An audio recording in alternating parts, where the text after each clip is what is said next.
on almost any page patient protections that dwarf any of those passed by Congress in at least a decade. These protections are just one part of a landmark reform that every patient's choice of doctor will be protected, along with access to emergency care. I've met with an Ebola patient who recovered right in the Oval Office. In Dallas, dozens of family, friends, and others who had been in close contact with the first patient, Mr. Duncan, were declared free of Ebola, a reminder that this disease is actually very hard to catch. It would not have happened. It would not have happened without the patient and tireless efforts of the members of the United States Senate and House of Representatives. They start off asking themselves, how can we provide the best possible care for this patient? And because they're coordinating, they don't order a bunch of duplicative tests. They'll tell you, the doctors, what drugs a patient is taking so you can avoid prescribing a medication that could cause a harmful interaction.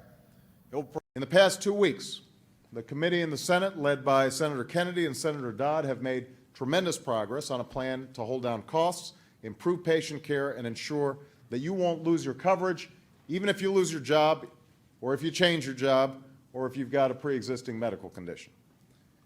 A disabled patient brought her an envelope with $20 inside. And we'll create incentives for physicians to team up and treat a patient better together, because we know that produces better outcomes. Right now, if a family care physician works with his or her patient to help them lose weight, modify diet, monitors whether they're taking their medications in a timely fashion, they might get reimbursed a pittance. But Nancy's life is the answer.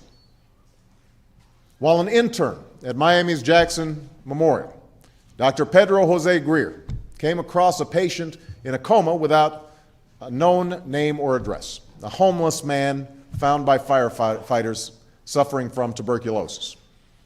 That's a waste of money.